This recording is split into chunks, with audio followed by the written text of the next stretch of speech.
So I'm going to talk really fast because I have a lot of information that I would like you to have access to. As a community, I want to thank you so much for inviting me here. I taught at a charter school in the Bay Area. I went to graduate school here. You should also know I've donated to a charter school in this city, in this area. So in some ways I feel like I'm home, but what I'm about to say probably will not be accepted universally by people who support charter schools. So I'm going to talk from evidence. I take my responsibility as an academic and as a faculty member at Cal State very seriously, so I'm going to actually talk from evidence. I'm not going to talk from ideology or theory. So we know it's very clear that, and many of you have probably experienced this in the schools in Oakland, that there is an opportunity gap, there's an achievement gap for students of color. It's very clear, it's long-standing, it exists in this country, so I think that's one place that we can find common ground. We can also probably find common ground, as you just spoke to, that the wealthy in our country, it's not just Oakland, it's every city across the United States. The wealthy are able to provide an excellent education for their children.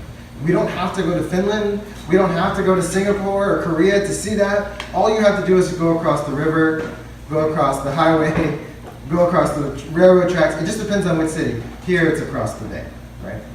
So the real issue is that Americans are okay with inequity and segregation. That's the elephant in the room.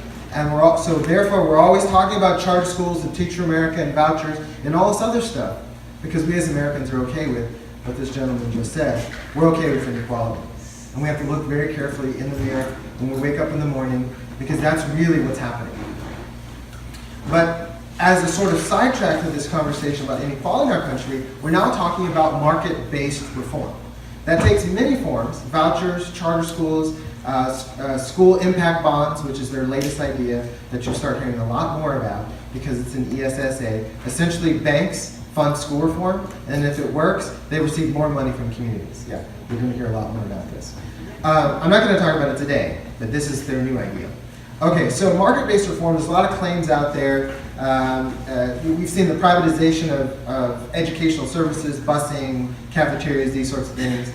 We see proponents at capitals talking about the charter waiting lists. They bus in lots of parents. I was there at the Capitol when Reynolds' bill was introduced about keeping data on teacher turnover in charter schools, and they bussed in 100 Latino parents. Half of them could only speak Spanish, which I thought was very disingenuous of them. Vouchers, neo-vouchers. These neo-vouchers are essentially where state governments set up a side thing where they run money through, basically launder money, because the Constitution don't allow money to go to private schools. There's all sorts of forms of school choice. But the underlying arguments are that, well, they help minority students. Charter schools do that. It puts the power back into the hands of parents. That dollars should follow the children. That schools are more innovative with charters. That studies show market-based reforms are great and they work. Then you have the Koch brothers. They fund Libre, which is an outfit to convince Latino parents that school choice is a good idea, vouchers, charters, etc. You have billionaires putting millions and millions of dollars to convince communities of color and to put folks of color, whether it be Latino or African American, out front in this conversation. They're very, very well funded. And a lot of that money comes from the same places. The Walton Foundation, the Koch brothers, the Broad Foundation. In fact, your superintendent is a Broad trained person. So the money, the billionaire money behind this conversation about for-profit and privatization and private control of schools and market-based, it's all coming from this set of folks that have this ideological belief about charter schools. But no, on average, if you look at the research literature, the peer-reviewed research literature, that charters don't produce the equity and social justice that proponents think.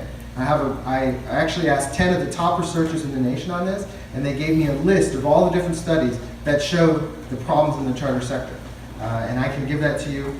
I also wrote an equity template, so you can ask of any charter school. There's a set of questions you can ask about that charter school.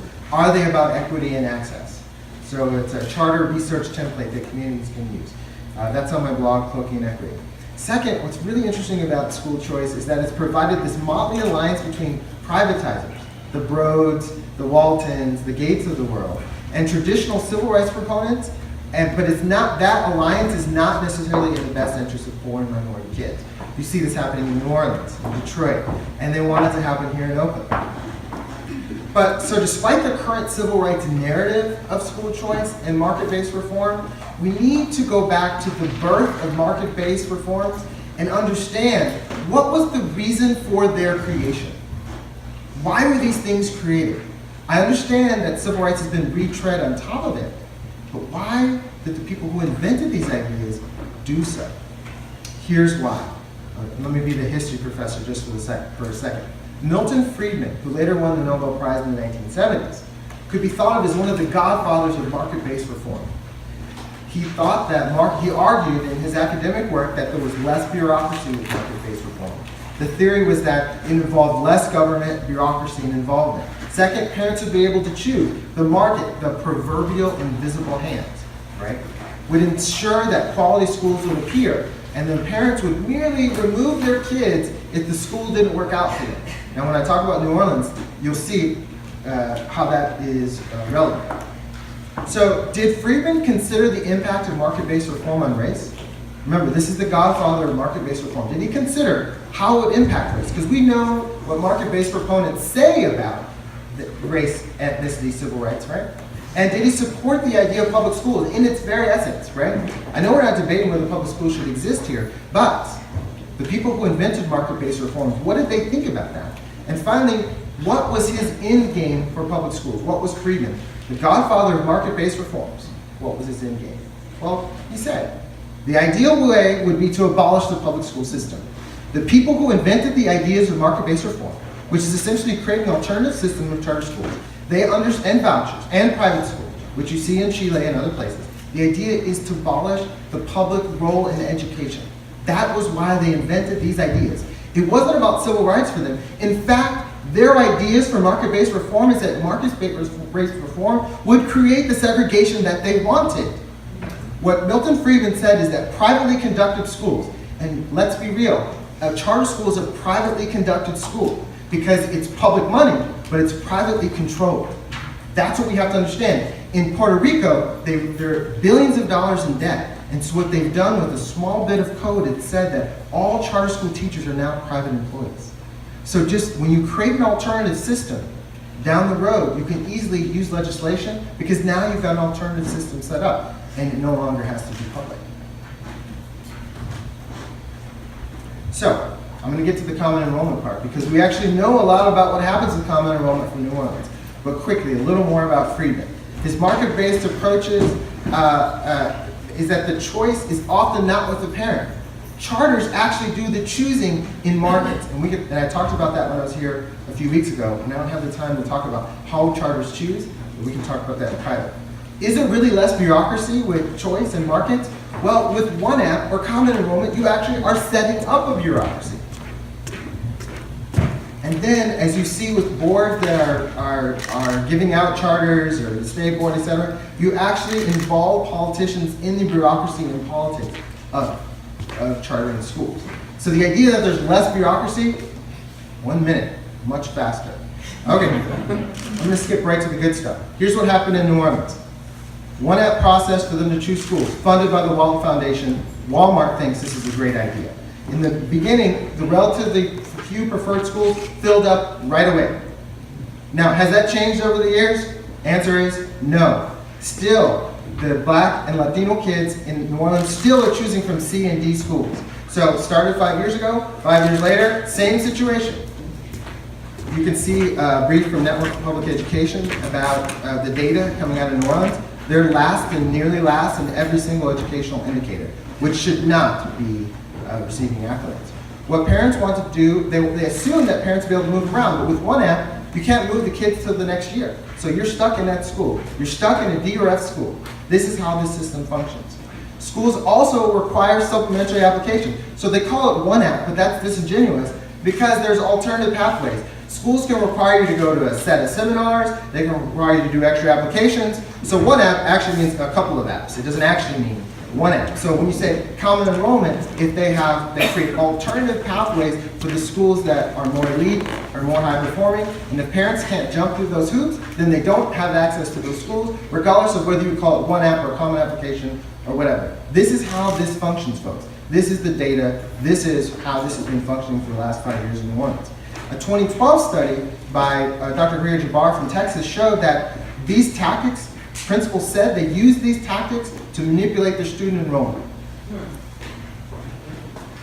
So what actually happens, you can see here, the black kids go to the low-level schools and the white kids go to the better schools. That's what happens with OneApp. That's what happens with Common Enrollment. This is the data from Linda Noni Hammond and Frank Adamson. This is a research study that is under review right now. These are the results.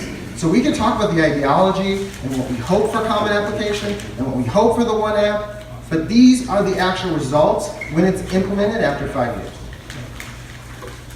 Okay, let's go back to Friedman. So Friedman says, remember, he's the godfather of market-based reform. He's the person who invented these ideas. Perhaps a somewhat greater degree of freedom to choose schools could be made also available in governmentally administered system, Common App. But it's hard to see how it can be carried very far in view of the obligation to provide every child with a place. Do you understand the implication of that statement? Yes, we can do a OneApp, but if we have to provide every child with a place, well, we can't carry that very far. So I'm not going to be able to talk about the alternatives. There's a set of community-based alternatives that we could talk about, but I'm out of time. And if there's any areas that you want me to talk about in more detail in terms of what the data is showing us out of New Orleans and other places, I can do that. But it's important to understand that these are policies that were created for discriminatory purposes. They were not created for social justice and civil rights purposes. And therefore, as we see in the data, they function as discriminatory purposes in 2016. Thank you.